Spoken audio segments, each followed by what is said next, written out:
Hello champions, कैसे आप सब लोग? क्या होप आप सब लोग फिट एंड तंदुरुस्त होंगे। तो फटाफट से क्या कर लो, पेन और कॉपी डालो, क्योंकि मैंने आपके लिए एक और क्वेश्चन लेके आया 2025 में आया हुआ। तो मेरे साथ स्टार्ट हो जाओ। So let's start.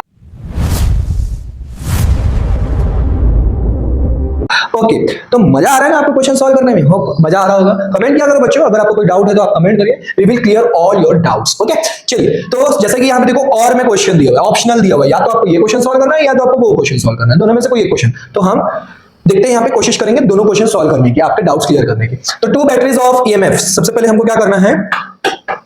हाँ, सबसे पहले मैं क्या ले लेता हूं, फर्स्ट ए ले लेता हूं। तो two batteries of EMFs E1 is equal to 3 volt है, और ईएमएफ को हम ई से रिप्रेजेंट करते हैं, पता है ना बच्चों आपको, है ना? तो ईएमएफ क्या होता है? What is EMF? ईएमएफ जो होता है वो बैटरी का कितना वोल्टेज है वो ईएमएफ बताता है।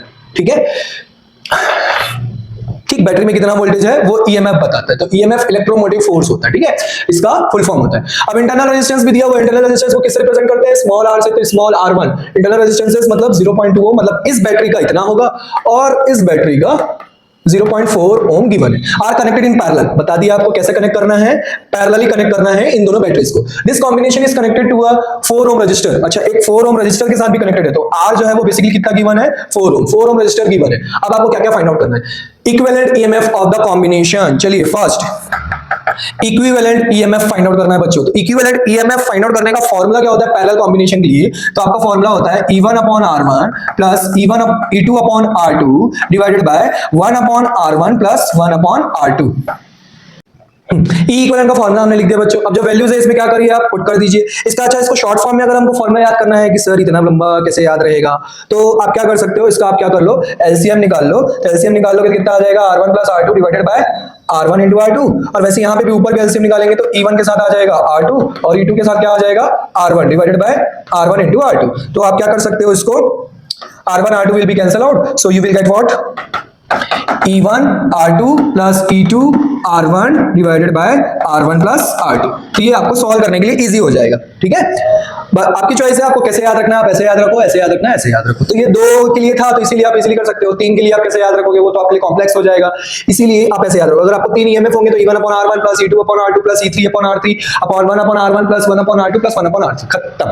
ये ज्यादा इजी पड़ेगा आपको, है ना? उसके बाद आप सॉल्व करिए, कोई दिक्कत नहीं है। चलिए, अब ई इक्विवेलेंट हमको फाइंड आउट करना है। तो E1 की वैल्यू कितनी है? 3, R2 की वैल्यू कितनी है? 0.4, E2 की वैल्यू कितनी है? 6, R1 की वैल्यू कितनी है? 0.2 and divided by R1 plus R2 that is 0.2 plus 0.4 कर देंगे हम। ठीक है, ई इक्विवेलेंट इसको मल्टीप्लाई करेंगे तो ये हो जाएगा 1.2, 3 4 12 होता है, 6 2 12 होता है, तो ये भी 1.2, ये हो जाएगा 0.6, 1.2 प्लस 1.2 हो जाएगा 2.4 डिवाइडेड बाय 0.6। जैसे ही हम यहाँ से क्या करेंगे, डेसिमल को कैंसिल आउट कर सकते हैं। दोनों डेसिमल जो है कैंसिल आउट हो जाएंगे, क्योंकि दोनों डेसिमल के बाद सिंगल सिंगल डिजिट है ऊपर नीचे, तो कैंसिल आउट कर दो। तो जैसे कैंसिल आउट करेंगे तो 24/6 दैट इज 6। तो E equivalent is equal to कितना हो जाएगा? सॉरी, 6 4 जा होगा ना, 6 1 जा 6, 6 4 जा 24। तो 4 वोल्ट आपका E इक्विवेलेंट आ जाएगा बच्चों। 4 वोल्ट क्या आ जाएगा? E equivalent. समझ में आया बच्चों? चलिए आगे बढ़े। The equivalent internal resistance of the combination, equivalent internal resistance। अब equivalent internal resistance निकालना है, मतलब आपको सेकंड में क्या फाइंड आउट करना है? R equivalent निकालना है। तो R equivalent निकालने के लिए 1 upon R equivalent is equal to 1 upon R1 plus 1 upon R2। और चाहो तो आप दो रेजिस्टेंस के लिए पैरेलल का फॉर्मूला याद रखो, डायरेक्ट रहता है कि आपको एमसीक्यू में काम आ जाएगा बच्चों, है ना? एमसीक्यू में काम आ जाएगा। तो R equivalent जो है सीधा सीधा क्या हो जाता है? R1 R2 upon R1 plus R2, खत्म। इसको सॉल्व करने से ही आया है, एलसीएम लोगे तो यही आएगा। ठीक है, 0.2 into 0.4 divided by 0.2 plus 0.4। So R equivalent is equal to कितना आ गया? ये 2 4 जा 8 हो गया, मतलब 0.08 हो गया, है ना? क्योंकि 2 डिजिट पहले डेसिमल लगा हुआ है तो 2 डिजिट लाना पड़ेगा। और नीचे कितना हो गया? 0.6 हो गया। अब आप इसको क्या करो, डेसिमल हटाओ, तो 8/100 हो गया, और नीचे से डेसिमल लाएंगे तो ऊपर 10 लग जाएगा। अब इसको 1 0 कैंसिल आउट, है ना? 2 4 जा 2 3 जा हो गया, और कुछ कैंसिल आउट होगा क्या? 2 2 जा 2 5 जा कैंसिल आउट होगा। ठीक है, कर लेते हैं, चलिए। 2 2 जा 4, 2 5 जा 10। So you will get what? R equivalent is equal to 2/15 ohm. कितना आ जाएगा? 2/15 ओम आ जाएगा, है ना? 2/15 को आप डेसिमल में कन्वर्ट कर सकते हो। जो 15 0.1 देन कितना बचेगा? 5, तो 0.13 के अप्रॉक्स ये ओम इक्विवेलेंट रेजिस्टेंस आ जाएगा। तो आप 2/15 लिख के भी सॉल्व कर सकते हैं। आगे समझ में आ गया? तो बहुत ही इजी क्वेश्चन था। अब इसके आगे क्या बोल रहे हैं? कहाँ गया क्वेश्चन? ऊपर वाला है, सॉरी। ऊपर वाला क्वेश्चन है ना। हाँ, इंटरनल रेजिस्टेंस का इक्विवेलेंस निकाल लिया था। Current drawn from the combination, अब इस कॉम्बिनेशन से आपको क्या करना है, करंट फाइंड आउट करनी है बच्चों। तो करंट फाइंड आउट करने के लिए करंट का फॉर्मूला क्या होता है, करंट का फॉर्मूला होता है बाय ओम्स लॉ, हमको पता है ओम्स लॉ, थर्ड पार्ट ना, ओम्स लॉ।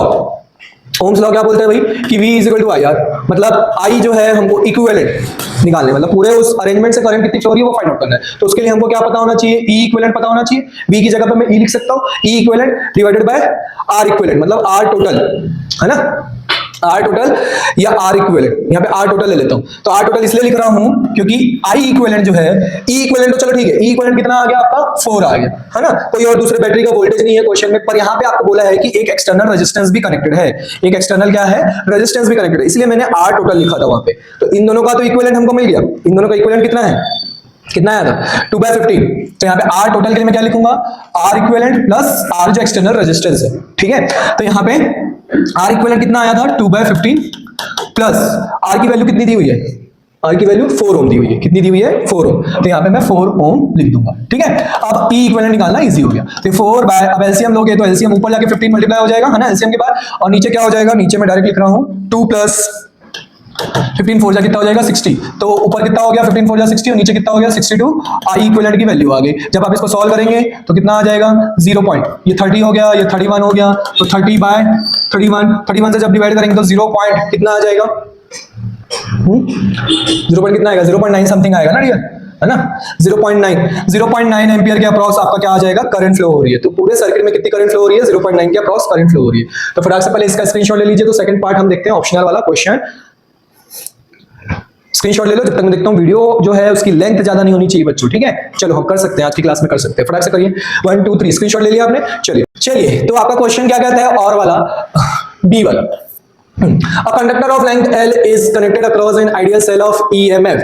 एक कंडक्टर L है जो कि EMF के अक्रॉस कनेक्टेड है। तो यहाँ पे मैं एक EMF ले लेता हूं E, और इसके अक्रॉस एक कंडक्टर कनेक्टेड है ये L, ठीक है। और keeping the cell connected the length of the conductor is increase to 2L, है ना। सेल कनेक्टेड रहना है बोला है, सेल को आपको हटाना नहीं है, सेल कनेक्टेड रहने के बावजूद आपको क्या करना है, लेंथ को बढ़ा देना है, मतलब न्यू लेंथ कितनी कर देनी है 2L कर देनी है, बाय ग्रेजुअली स्ट्रेचिंग इट, उसको स्ट्रेच कर करके। If R and R dash R initial and final values, तो R जो है वो इनिशियल है और R डैश जो है वो फाइनल वैल्यूज है किसकी, रेजिस्टेंस की। And VD dash R initial and final, VD जो है इसमें ड्रिफ्ट वेलोसिटी VD है और इसकी ड्रिफ्ट वेलोसिटी कितनी है VD डैश, मतलब स्ट्रेच करने के बाद रेजिस्टेंस लेंथ बढ़ेगा, लेंथ अगर चेंज होगा तो रेजिस्टेंस भी चेंज होगा, रेजिस्टेंस और चेंज होगा तो ड्रिफ्ट वेलोसिटी भी चेंज होगी, ऑब्वियस सी बात है, ठीक है। Initial and final based on drift velocity, ठीक है। Find the relation between R dash and R। तो फर्स्ट आपको बोला है कि R डैश और R में रिलेशन फाइंड आउट करिए कि क्या होगा। तो सबसे पहले आपको पता होना चाहिए कि लेंथ जो है वो, रेजिस्टेंस जो है वो लेंथ पे कैसे डिपेंड करता है। रेजिस्टेंस का फॉर्मूला क्या होता है बच्चों, रो L बाय A, क्या होता है formula, rho L by A होता है, ठीक है। तो अब यहां से हम ध्यान से देखें तो रेजिस्टेंस जो है वो डायरेक्टली प्रोपोर्शनल हो गया किसके, लेंथ के, क्योंकि यहां पे एरिया की बात ही नहीं कर रहे हैं, यहां पे तो लेंथ चेंज कर रहे हैं, एरिया तो सेम रहेगा, है ना। क्या आप मुझे बताइए अच्छा एरिया कैसे सेम रहेगा, एरिया सेम रहेगा क्या, नहीं ना बच्चों, एरिया सेम नहीं होगा ना। तो यहाँ पे क्या चीज सेम होगा बच्चों, फॉर्मूला तो यही लगेगा रो L बाय A। एक बात बताओ, अगर मैं किसी वायर को स्ट्रेच कर दूं तो इसकी कौन सी ऐसी डायमेंशन है जो सेम होगी, कमेंट करके बताइए कौन सी डायमेंशन सेम होगी। तो आपका सेम होगा क्या, वॉल्यूम। न्यू वॉल्यूम जो है ओरिजिनल वॉल्यूम के बराबर होगा। Are you getting my point, है ना। न्यू वॉल्यूम जो है ओरिजिनल वॉल्यूम के क्या होगा, इक्वल होगा। क्यों वॉल्यूम सर, क्योंकि जितने उसमें मैटर्स होंगे, जितने पार्टिकल्स होंगे, वो पार्टिकल्स तो सेम ही रहेंगे ना। जैसे एक बात बताओ, 1 लीटर बॉटल की मैंने पानी दिया आपको, अब उसको मैं क्या कर दिया, पानी को आपको उसको शिफ्ट करने बोल दिया आपको, किसमें 5 लीटर के कंटेनर में, 1 लीटर पानी को 5 लीटर के कंटेनर में। तो एक बात बताइए, 5 लीटर के कंटेनर में डालने से क्या वो 5 लीटर का हो जाएगा, नहीं ना। 5 लीटर का तो 1 लीटर है तो 1 लीटर ही रहेगा ना, पानी वॉल्यूम तो सेम ही रहेगा। सेम यहाँ पे लॉजिक होता है। तो याद रखिए, जब भी हम स्ट्रेच या कोई भी ऑब्जेक्ट को चेंज करके दूसरा ऑब्जेक्ट बनाते हैं तो हमेशा उसका क्या होता है, वॉल्यूम सेम होता है। तो वॉल्यूम यहाँ पे देखो A dash into L dash is equal to A into L, है ना, A dash into L dash और A इंटू L, ये ओरिजिनल वॉल्यूम है और ये नया वॉल्यूम है, समझ में आ रहा है। अब हम किसको चेंज कर रहे हैं, हम चेंज कर रहे हैं किसको, लेंथ को चेंज कर रहे हैं। तो मैं लेंथ को चेंज करूं, लेंथ कितना बोल रहा है वो, ट्वाइस ऑफ L, मतलब डबल कर देना है। तो यहाँ पे क्या हो जाएगा, लेंथ हो जाएगी cancel out, so you will get new area what, A by 2। New area क्या हो जाएगा, A बाय 2 हो जाएगा। तो लेंथ डबल करने से एरिया जो है वो हाफ हो जाएगा, याद रखना है, ठीक है। अब ये रिलेशन होता है, तो रिलेशन होता है तो मैं आपको, मुझे क्या चाहिए, न्यू रेजिस्टेंस चाहिए। तो न्यू रेजिस्टेंस के लिए रो तो सेम रहेगा, what is rho, rho is the conductivity of any conductor. Conductivity मतलब क्या होता है, उसकी प्रॉपर्टी होती है, ठीक है, कितना वो कंडक्ट करवा सकता है, कितना वो कंडक्टेंस है।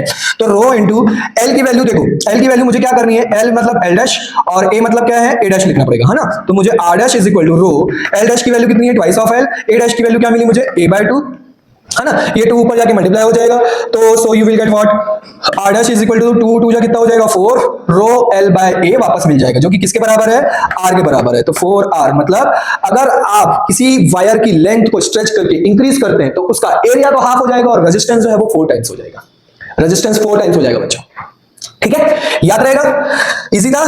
इस टाइप के क्वेश्चन आते हैं, बहुत इंपॉर्टेंट क्वेश्चन है बच्चों। चलिए सेकंड पार्ट में क्या बोल रहा है, सेकंड पार्ट में बोल रहा है कि VD डैश और VD में भी रिलेशन फाइंड आउट करना है, ठीक है, relation between R dash and R dash और R में फाइंड आउट कर लिया, VD डैश और VD में फाइंड आउट करना है। चलिए तो सेकंड में हमको VD डैश और VD में रिलेशन फाइंड आउट करना है। तो सबसे पहले VD का हमको फॉर्मूला पता होना चाहिए। VD का फॉर्मूला मैंने लास्ट क्लास में बताया था, E टाउ बाय क्या होता है M, वेयर E जो है इलेक्ट्रिक फील्ड है, इलेक्ट्रिक फील्ड जो है वो किस पर डिपेंड करेगा, वोल्टेज पर डिपेंड करेगा, तो voltage upon M into L, ठीक है। अब यहाँ पे अगर मैं ये सब कांस्टेंट कर दूं, है ना, ऑब्वियस सी बात है कांस्टेंट है, वोल्टेज अगर हम चेंज कर नहीं रहे, सेल उसने बोला है सेम रहेगा, चेंज नहीं करना है, रिलैक्सेशन टाइम सेम रहेगा, मास सेम रहेगा, चार्ज सेम रहेगा, तो क्या हो जाएगा, VD जो है वो किस पर डिपेंड करेगा, 1 अपॉन L के, मतलब लेंथ के क्या होगा, इनवर्सली प्रोपोर्शनल होगा, ठीक है। अब अगर मुझे न्यू VD चाहिए, न्यू VD डैश चाहिए, तो वो भी क्या होगा, 1 अपॉन L डैश हो जाएगा। तो बेसिकली इन दोनों को मिक्स करने से हमको एक फॉर्मूला मिल जाएगा कि VD dash upon VD is equal to VD का अपोजिट L, मतलब ऊपर लिखूंगा VD डैश का अपोजिट L डैश, मतलब ये लिखूंगा, ये नया फॉर्मूला जनरेट हो जाएगा बच्चों, ठीक है।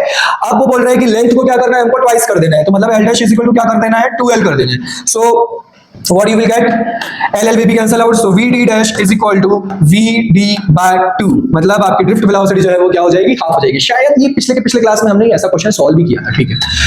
सोचिए आप, हर साल वही क्वेश्चन रिपीट होते हैं, थोड़े बहुत तो रिपीट होते ही हैं, बस घुमा घुमा के क्वेश्चन पूछता है आपसे, ठीक है, तो क्वेश्चन तो रिपीट होते ही हैं, तो आपको क्या है, सिर्फ कॉन्सेप्ट पता होना चाहिए, क्वेश्चन तो अपने आप सॉल्व हो जाएगा। When electrons drift in a conductor from lower to higher potential, does it mean that all the free electrons of the conductor are moving in the same direction? वो बोल रहा है कि इलेक्ट्रॉन जो ड्रिफ्ट होते हैं, थर्ड पार्ट में क्या बोल रहे हैं, इलेक्ट्रॉन जो है वो क्या होते हैं, ड्रिफ्ट होते हैं, ड्रिफ्ट होते हैं इसलिए तो मतलब हम ड्रिफ्ट वेलोसिटी निकाला, ड्रिफ्ट मतलब क्या है सर, मोशन है। इलेक्ट्रॉन ड्रिफ्ट कब होते हैं, जैसे अब देखो, जैसे मान लो एक कंडक्टर ले लेता हूं मैं, अब एक कंडक्टर ले लेता हूं, तो इसमें जो इलेक्ट्रॉन्स होंगे तो उनका डायरेक्शन कुछ ऐसा ऐसा ऐसा ऐसा, डायरेक्शन फिक्स होता है क्या, नहीं। हमने पढ़ा है केमिस्ट्री में, लोअर क्लासेस में पढ़ गए हैं हम, कि कोई भी मैटर जो है वो छोटे छोटे पार्टिकल से मिलकर बना होता है, और उनके पार्टिकल्स जो है वो हमेशा क्या करते हैं, मोशन करते रहते हैं। कौन सा मोशन, रैंडम मोशन करते रहते हैं ना, उनका मोशन फिक्स नहीं होता है, वो घूमते रहते हैं, ठीक है। अब ये रैंडम मोशन कर रहे हैं, अब इलेक्ट्रॉन फ्री इलेक्ट्रॉन है, तो इसको जैसे ही मैं क्या कर दूं, सेल से या बैटरी से कनेक्ट कर देता हूं, तो इसमें क्या हो जाता है, करंट आ जाती है ना। तो अब ये जैसे ही मैंने इसे कनेक्ट कर दिया, तो क्या होगा, पॉजिटिव से नेगेटिव जो है करंट फ्लो होना स्टार्ट हो जाती है। हम ये पढ़ के आए हैं, तो ये करंट फ्लो होती कैसे, तो बेसिकली फ्लो ऑफ चार्ज को ही हम करंट बोलते हैं। तो जैसे ही हमने कनेक्ट किया ना, तो इसमें क्या हो गया, एक ड्रिफ्ट वेलोसिटी आ गई, क्या आ गई, ड्रिफ्ट वेलोसिटी आ गई। तो ड्रिफ्ट वेलोसिटी, जो इलेक्ट्रॉन है वो किस तरफ जाने की कोशिश करेंगे, सारे के सारे नेगेटिव चार्ज की तरफ, सॉरी पॉजिटिव चार्ज की तरफ जाने की कोशिश करेंगे। किस तरफ जाने की कोशिश करेंगे, पॉजिटिव चार्ज की तरफ जाने करेंगे, क्योंकि वो नेगेटिव चार्ज है, और इसमें जो पॉजिटिव चार्ज है वो किस तरफ जाने की कोशिश करेंगे, नेगेटिव चार्ज की तरफ जाएंगे। तो क्वेश्चन ये आपसे पूछ रहा है कि क्या वो सीधे सीधे, अब क्या हो जाएंगे, ये सीधे सीधे हो जाएंगे, ऐसे ऐसे क्या सीधे सीधे हो जाएंगे, सीधे हो जाएंगे। जैसे ही हम उसको सेल लगा देंगे तो टेढ़े मेढ़े इंसान क्या सीधे हो जाएंगे, तो ऐसा कुछ भी नहीं है, वो करते रैंडम मोशन ही है। बट उसका आंसर आपको ये लिखना है, नो, बस वो क्या करते रैंडम मोशन ही है। जैसे ही हम उसमें सेल कनेक्ट करते हैं ना, तो बस वो उनको एक क्या मिल जाता है, एम मिल जाता है कि हमको जाना इस तरफ है। भले हम ऐसे ऐसे ऐसे ऐसे करके जाएं, है ना, भले हम सीधा सीधा जाएं, कैसे भी जाएं, पर जाना हमको इसी डायरेक्शन में, मतलब इसी के पास जाना है। समझ में आ रहा है। जैसे आपको यहाँ से क्या, आपके घर से स्कूल जाने को आपको बोला जाए, अब स्कूल जाने के लिए बहुत सारे रास्ते होते हैं, आप किसी भी रास्ते से जा सकते हो, है ना। पर अगर आपको एम नहीं दिया जाए, स्कूल जाना है ऐसा नहीं बोला जाए, तब आप क्या करते हो, गाड़ी उठाते हो, बढ़िया इधर उधर घूमते रहते हो, कभी इधर जाते हो कभी उधर जाते हो, तो ये आपका हो गया रैंडम मोशन। जैसे ही आपको एम दे दिया जाए कि आपको बेटा स्कूल पहुंचना है 1 घंटे में या आधे घंटे में, आपको क्या करना है, स्कूल पहुंचना है, बेल बजने वाली है, तो आप क्या करते हो, फटाफट से आप कहीं से भी आप जाओ, आपको पता है कि हमको कहां पे जाना है, स्कूल में जाना है, तो वो आपका फिर दिखेगा कि अरे मेरे को डायरेक्शन जो है वो सीधा सीधा जा रहा है, मैं अगर शॉर्टकट पकड़ूं सीधा सीधा वाला, अगर मेरा रास्ता सीधा जल्दी पहुंच जाएगा तो मैं उसी में जाऊंगा ना। तो वही यहां पे लॉजिक लगता है कि इलेक्ट्रॉन करते रैंडम मोशन ही है तभी भी, पर क्योंकि उनको एक फिक्स पॉइंट मिल जाता है कि इलेक्ट्रॉन को किस तरफ जाना है, पॉजिटिव, और पॉजिटिव चार्ज को किस तरफ जाना है, नेगेटिव की तरफ, तो उनको एक फिक्स्ड एम मिल जाता है कि जाना मेरे को उसी तरफ है, तो इसलिए क्या हो जाते हैं, हमको ऐसा लगता है कि वो एक डायरेक्शन में आ गए, पर जाते वो रैंडम मोशन करते हैं, इधर ऐसे करते हुए जाए या ऐसे करते हुए जाए, कैसे भी जाए। होपफुली समझ में आ गया होगा। तो इस क्वेश्चन का आंसर नो है, और रीजन मैंने आपको क्लियर कर दिया, तो ये रीजन आप अपनी लैंग्वेज में लिख सकते हैं। बस इससे ज्यादा क्वेश्चन में कुछ नहीं पूछा हुआ है, इसको फटाक से आप क्या कर लो, स्क्रीनशॉट ले लो है ना। 1 2 3 ओके, तो आपने स्क्रीनशॉट ले लिया, प्रैक्टिस करते रहो और डाउट्स निकालते रहो और भेजते रहो। Bye bye, take care, see you in the next lecture, bye bye.